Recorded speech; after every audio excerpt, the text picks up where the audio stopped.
எங்க நாய் எங்க இருக்கு பத்தியா? ஒரு நாய் போயிட்டு காஞ்சி ஒரு மலையை 6வது மலையில போய் எடுத்தேன்னா 90 மாசம் தான் வரும் அந்த மலையை தோண்ட அதான் 90 மலம்பாங்க, திருநீர் மலம்பாங்க. அது இளங்கிரியில இதெல்லாம் சூப்பரா இருக்கும். இந்த காயெல்லாம் கம்பு அங்க அடிவாரத்துல கம்பு விற்கும், கம்பு வாங்கிட்டு நடப்பாங்க.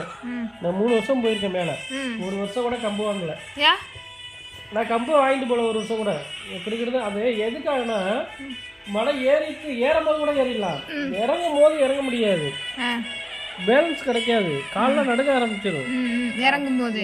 அப்போ அந்த கம்பு இருந்துச்சுன்னா நமக்கு ஒரு இதாக இருக்கும். அதுக்காக கம்பு வாங்கிட்டு வருவாங்க. சில பேர் கம்பு எல்லாமே வராங்க வரும்.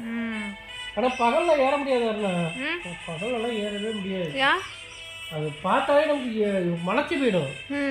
நைட்டில் ஏறினோம்னா தெரியவே தெரியாது, போயிட்டே இருக்கலாம். ஆனால் நம்ம இந்த தடவை வீடுக்கு நம்ம வண்டியிலே ஊருக்கு போனோமே, அப்போ நைட்டு ரொம்ப லாங்காக இருந்த மாதிரி இல்லை? ஒரு எப்படி தெரியுது மலை சூப்பரா இருக்கும் காத்து. ஆனா ஏன் பொம்பளைங்க போக கூடாது? அவங்க ஏற முடியாதா? ஏற முடியாதுன்றது ஃபர்ஸ்ட்ல விநாயகர் வெள்ள விநாயகர் கோயில் ஒன்று இருக்கும். அந்த கோயில் வரல லேடிஸ் வருவாங்க. அதுக்கப்புறம் முன்னெல்லாம் வந்து என்ன செய்வாங்கன்னா, நம்ம இளைஞர்களை கூட்டு போயிருக்கணும். ஒரு தடவை கூட்டு போனீங்க இது மாதிரி இறங்கி ஏறுவோம் அப்படின்னு சொல்லுவாங்க. ஏறதுக்கு சின்ன மண்டபம் இருக்காங்க, நிறைய லேடிஸ்லாம் நிற்பாங்க, சொம்புல தண்ணி வச்சு நிற்பாங்க.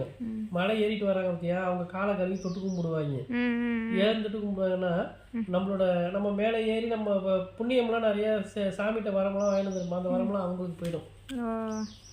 அப்புறம் ஏன் காலை கழுவ விடுறீங்க? தெரியாத சில பேர் வந்து காலை கழுவி அவங்க என்ன நினச்சது சாமியை போய் பார்த்துட்டு வராங்க வந்து காலை கழுவி அந்த இதில் விடுவாங்க. சில பேர் காலை கழுவுறதுக்கு விட மாட்டாங்க, போயிடுவாங்க. இது வேற இருக்கா? ஆனா இப்போ உங்களை யார சொன்னா நீங்க என்ன பண்ணுவீங்க?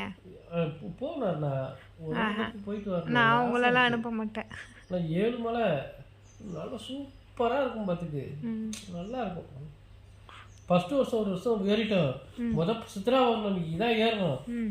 ஏறும்போது சாட்சியான கூட்டம், முத்து போகுது. ஒரு பாறை ஒண்ணு, பாறை ஒண்ணு இருந்துச்சா, யானை வந்து உட்காருங்கன்ட்டு வீடியோ உட்காந்துருக்கோம் பாரு. யானை காலை ஏற்றி பாக்குறா, பெரிய பாறை எப்படி இருக்கும். அவன் சத்தம் போடாம உட்காந்துருக்காங்க, சத்தம் போட்டாக்கா அடிச்சிருந்து சத்தமே போடல.